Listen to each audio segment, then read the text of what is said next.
Te acompañamos mirando al sur.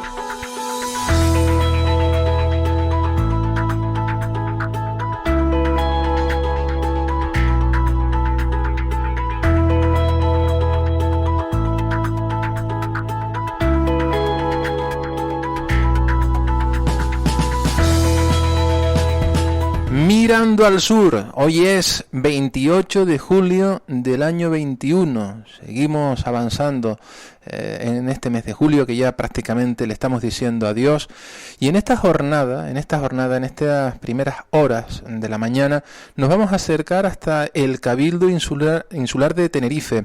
Saludamos allí a la consejera de Si Podemos Canarios, Ruth Acosta. Buenos días, bienvenida.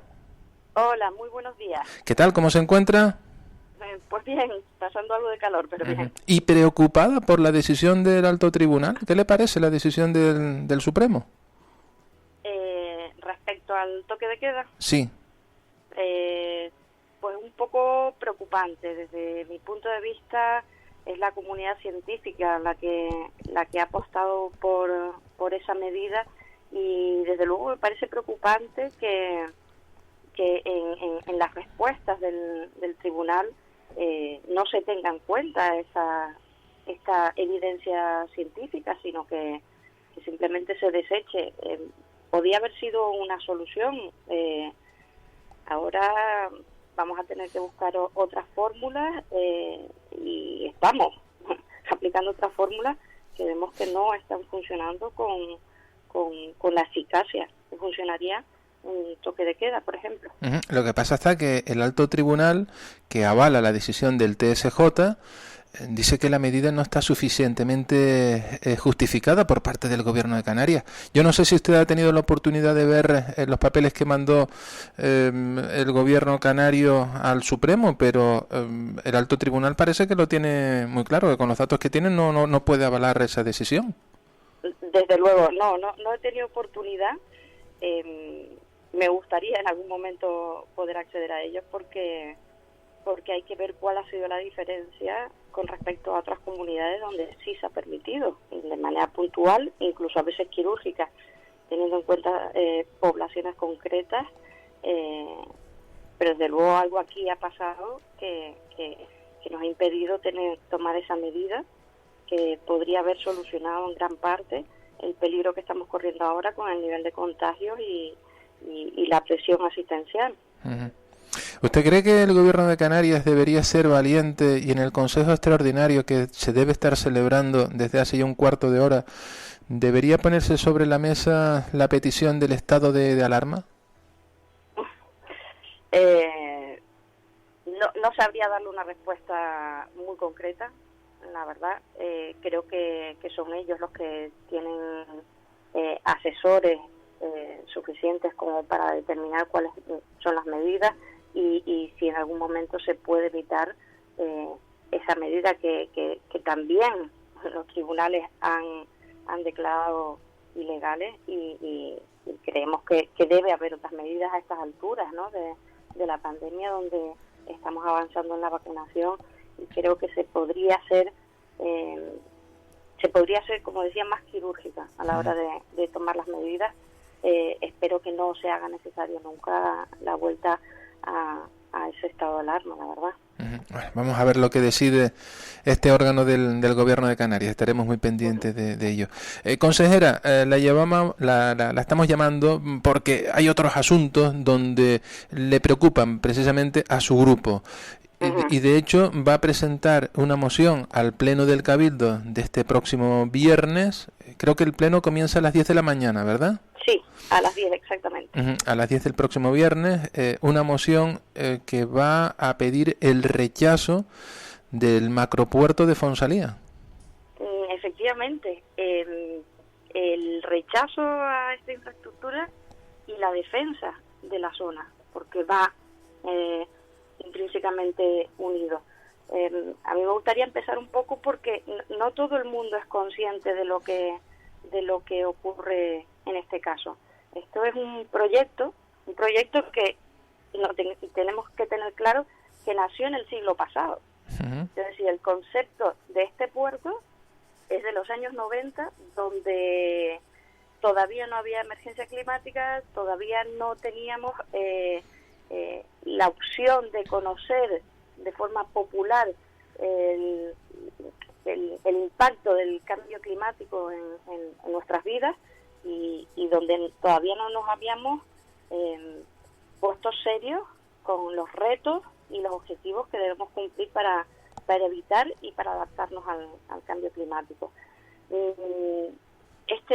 Siempre ha estado latente, digamos, este proyecto, pero la preocupación ha surgido porque se ha planteado en el Parlamento de Canarias un apoyo a este puerto con respecto a que lo financie la Comunidad Europea con los fondos de recuperación. Uh-huh. También es importante, y es una labor que se está haciendo ahora, que toda la población tenga claro el valor de la zona donde se piensa implantar.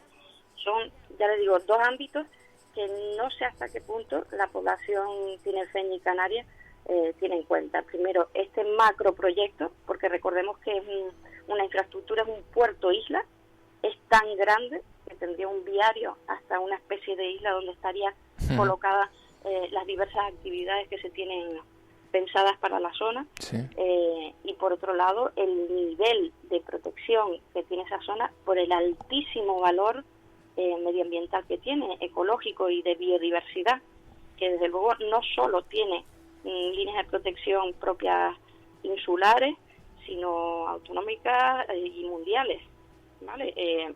Más adelante, si quiere, puedo comentar algunas de ellas. Uh-huh. Pero es importante que toda esta información esté llegando a la población, porque desde luego, desde nuestro punto de vista, esta infraestructura no tiene una justificación ni económica, ni social, ni técnica, y por supuesto el mayor rechazo que puede ostentar el impacto, ¿no?, medioambiental de especies y de biodiversidad de la zona. Uh-huh. El tráfico marítimo que daría este puerto, pues nos pondría en mucho riesgo todos esos valores medioambientales.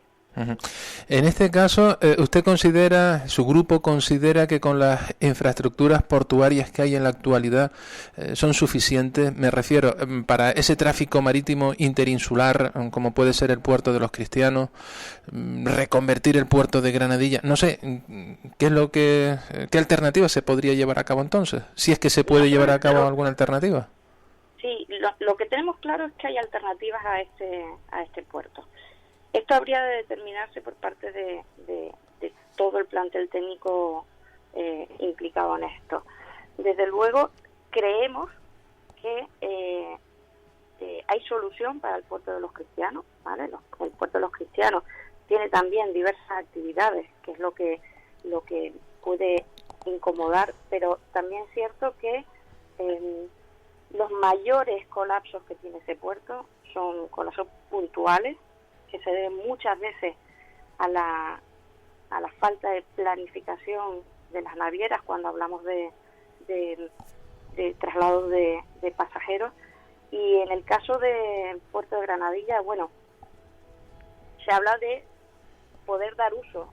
Yo, sinceramente, creo que esto sería buscar una justificación al engaño que ya hubo con el puerto de Granadilla. Recordemos que en el caso del puerto de Granadilla también se daban justificación de colapso del puerto de Santa Cruz, cosa que a la larga se ha visto un engaño.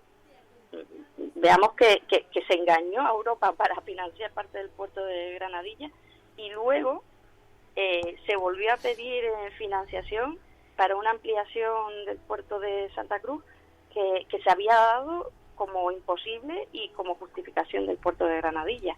Nosotros creemos que en este caso vamos por el mismo camino. De hecho, son los mismos partidos los que han impulsado en el Parlamento esta iniciativa, y desde luego a estas alturas creo que la población de Tenerife no le caben más engaños con respecto a puestos de trabajo, con respecto a solución de problemas de colapso, etcétera. Uh-huh. Creo que la posición popular vuelve a ser inmensa, como en aquel caso, y desde luego desde aquí también quiero dar las gracias a todas esas personas que tanto en aquel momento como en este están dando la voz de alarma y están impulsando un rechazo hacia esta infraestructura. Uh-huh.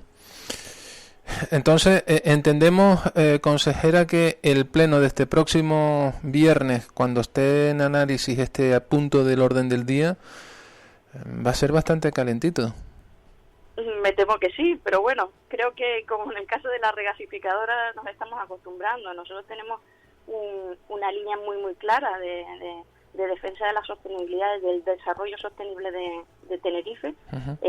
Creemos que no solo es posible, sino es necesario, y nosotros actuamos en consecuencia. Tengan en cuenta que en este caso son el resto de partidos, cuando han estado en el gobierno, los que han impulsado la protección de esta zona, como es obvio. Uh-huh.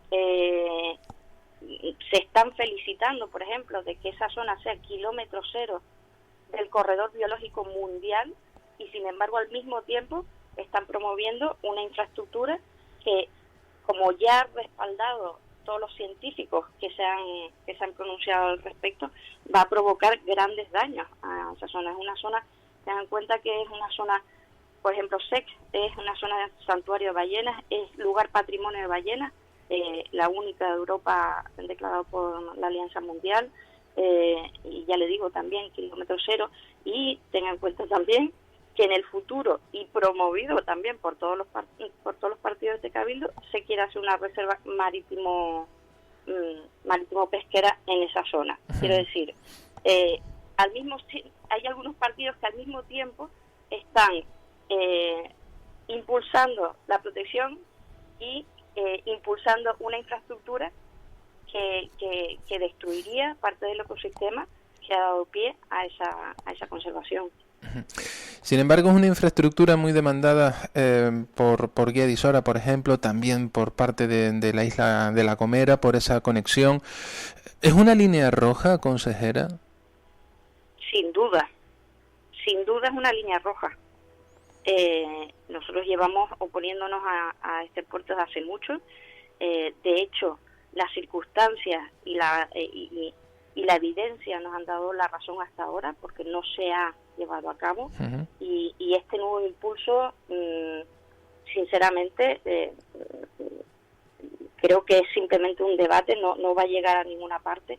No creo que estemos en disposición de que ninguna administración competente dé los permisos, y desde luego no creo, y mucho menos después del engaño del puerto de Granadilla, que vaya a haber una financiación por parte de Europa, que ya está en otros términos de desarrollo, ya está más por la sostenibilidad que por un tipo de proyectos que, ya le digo, son del siglo pasado, y que tenemos enormes ejemplos que nos han dejado aquí de vacío y de financiación excesiva, que se podría obviamente invertir en cuestiones de sostenibilidad y que nos lleven a un desarrollo sostenible y a un cumplimiento de los objetivos a los que nosotros mismos nos hemos comprometido. Uh-huh. ¿Ha tenido la oportunidad en este aspecto de hablar, de debatir, de intentar conocer la opinión del grupo de gobierno y especialmente del presidente insular? Bueno, yo creo que ahí es obvio el apoyo que tiene el señor Pedro Martín. Él lo ha impulsado desde siempre, él ya muchos años de alcalde de Guía de Isora, y él sí lo ve como un concepto positivo para la zona del municipio. Esto estaba ahí sobre la mesa siempre, y creo que siempre hemos sido muy honestos con las posiciones de ambos. Es una cosa en la que chocamos frontalmente, y desde luego nosotros nos vamos a mantener en nuestra posición y vamos a hacer todo lo posible por evitar que eso llegue a ninguna parte.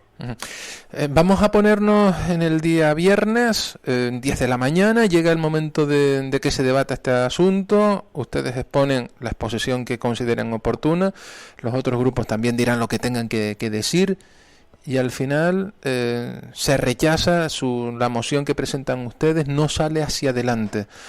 Uh-huh. ¿Cambiarían las cosas con el gobierno insular? No, en principio no. Hay muchas cuestiones en las que estamos en mucho desacuerdo. No es lo mismo que se haga una exposición política o se quiera dar un impulso político cuando la financiación, cuando las cuestiones técnicas o las cuestiones científicas imposibilitan totalmente la ejecución de un proyecto así. Nosotros aquí vamos a dejar clara cuál es la posición de nuestro partido. Van a quedar también medianamente clara cuál es la posición del resto de partidos, y esto es lo que tiene que tener en cuenta la población de Tenerife. Cuáles van a ser los argumentos para el rechazo y cuáles van a ser los argumentos de los partidos que lo apoyen. Uh-huh. No sería la primera vez que nosotros llevamos mociones que todo el resto del grupo rechaza. Ya le digo que el tema de la sostenibilidad en algunos partidos no está muy interiorizado. Le comento esto, consejera, porque usted ha dicho, nos acaba de decir ahora que es una línea roja, ¿no? Rojísima, ¿no? Entonces, por eso le planteaba que si se rechaza esta moción por parte del grupo de gobierno, por el PSOE, por Ciudadanos, sí va a cambiar, ¿no?, la visión que tiene Si Podemos Canarias en el Cabildo para con el gobierno insular. Bueno, es que eso ocurre con otras muchas cuestiones. Quiero decir, nosotros tuvimos un apoyo puntual y bajo un acuerdo cuando la moción de censura, pero obviamente la política evoluciona y ya han pasado más de 2 años. Entonces hay muchas cosas con las que no estamos de acuerdo y nosotros estamos haciendo un seguimiento continuo de todos esos acuerdos a los que llegamos. Cada vez que hay unos presupuestos, pues evaluamos las cosas que se pueden conseguir y las cosas que se tienen que asumir para ello. Y esto, ya les digo, es una valoración continua que estamos haciendo. No es lo mismo las declaraciones políticas que una ejecución técnica de una infraestructura. Uh-huh. Lo mismo pasa con el tren. Eso sí que está dentro de nuestros acuerdos, y mientras haya un posicionamiento político, eso queda en el plano político. Cuando una cuestión va más allá y se empieza a pedir, por ejemplo, financiación europea, etcétera, es cuando las cosas empiezan a cambiar. Sí, hacemos una evaluación continua con respecto a nuestro apoyo al grupo de gobierno. Sí. Uh-huh. Cuando habla usted de evaluación continua, se nos viene a la cabeza, ¿no?, cuando uno era estudiante, eso de evaluación continua. Consejera, permítame también que le pregunte por otros asuntos, estamos prácticamente fuera de tiempo, pero permítame que le pregunte también si al final se han comprado los quesos y las papas que ustedes querían. Bueno, por ahora no, sí que es verdad que eso lleva un trámite. Uh-huh. Veremos qué intención tiene el grupo de gobierno de hacer efectiva esta moción. Espero que se haga y que se implementen medidas.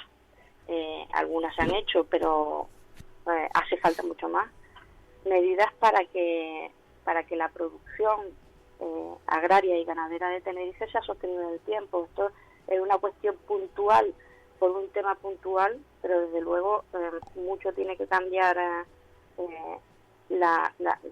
el sistema de circuitos cortos en Tenerife para hacer sostenible la ganadería, la pesca, la agricultura y darnos cierta soberanía alimentaria en esta isla. Uh-huh. Estamos a la espera, sí. Estaremos pendientes como todas y cada una de las mociones que logramos que se nos aprueben. Porque recordemos que ustedes han advertido que hay excedentes en torno a 70.000 kilos de queso y 600.000 kilos de papa. Que habría que darle, que habría que buscarle salida de alguna de las maneras, y ustedes en este caso proponen la adquisición de estos excedentes de alimentos. Imaginamos que después se puedan repartir entre aquellos sectores de población que están en una situación vulnerable. Sí, exactamente. A ver, la cuestión viene de una zona muy específica, que es la de Benijo, uh-huh. Pero extrapolamos al resto de la isla. Por ejemplo, en el caso de la papa, se ha dado muy buena cosecha por la zona, y aunque en parte pueda darse por falta de planificación con respecto a esto, sí que es cierto que ahora hay muchos agricultores que se encuentran con un excedente y con una espada de Damocles, que es la entrada de papa de fuera. En principio el periodo de producción acabaría y empezaría a importarse papa de fuera, pero el agricultor tinerfeño se va a quedar con muchas papas sin vender porque ha habido ese excedente. Entonces, nosotros la propuesta que hacemos, la de la compra pública responsable, que es la de comprar productos aquí para los recursos que ya tiene el propio Cabildo. Queremos decir, para comedores y para canales que ya tienen aportados, y que este alimento, por ejemplo, se pudiera dar a organizaciones que están sosteniendo ahora mismo a parte de la población. Ya sabemos los niveles de pobreza y bajo el umbral de la pobreza que hay en Tenerife, y se están haciendo cargo de ellos. Estaría bien que en lugar de comprar otro tipo de producto, se comprara el producto local, porque cerraríamos el círculo y beneficiaríamos a la industria agropecuaria. Apostar por el producto de kilómetro cero. Qué importante es apoyar nuestro sector primario, y más en la situación actual en la que nos encontramos, ¿no? Que viene siendo uno de esos motores, una de esas piezas económicas en la situación de pandemia, en la situación de esta, la del COVID, que nos está haciendo una gran quiebra económica. Consejera, una última cuestión. ¿Preocupada con la denuncia de la fiscal por la gestión de la empresa, de una de esas empresas tecnológicas del Cabildo, que según la fiscal que está llevando a cabo la investigación ve indicios de delitos de malversación por 12 millones de euros? ¿Va a ser, en este caso, su grupo va a tomar alguna medida? Bueno, en principio nosotros estamos pendientes de todo esto. Nosotros tenemos esto puesto en manos de nuestros abogados, y tengan en cuenta que en parte hemos sido nosotros los que hemos impulsado determinadas cosas dentro del ITER que ya conocíamos incluso del anterior mandato por parte de Podemos, y que se han desvelado desde un principio de este mandato como un lugar, el ITER, muy oscuro, donde había muchísimas cosas que investigar. Desde el punto de vista económico, con estos grandes proyectos y las posibles implicaciones judiciales que tuviera, y a otros niveles, a nivel científico, a nivel de personal, que sabemos que ha tenido y sigue teniendo infinidad de problemas. Ahora tenemos esta empresa pública muy potente del Cabildo, sin injerencia, y con denuncias cruzadas que espero que en algún momento se llegue a llevar a cabo, para que pueda volver a ser una empresa limpia y una empresa sin sombras, y que pueda generar también un desarrollo sostenible para Tenerife. Vamos a ver lo que pasa. Estamos en ello. Vamos a ver lo que pasa, a ver lo que sucede. Ruth Acosta, consejera de Si Podemos Canarias en el Cabildo Insular de Tenerife. Muchísimas gracias por atender la llamada de Onda Tenerife de Mirando al Sur. Pues muchísimas gracias a ustedes, como siempre.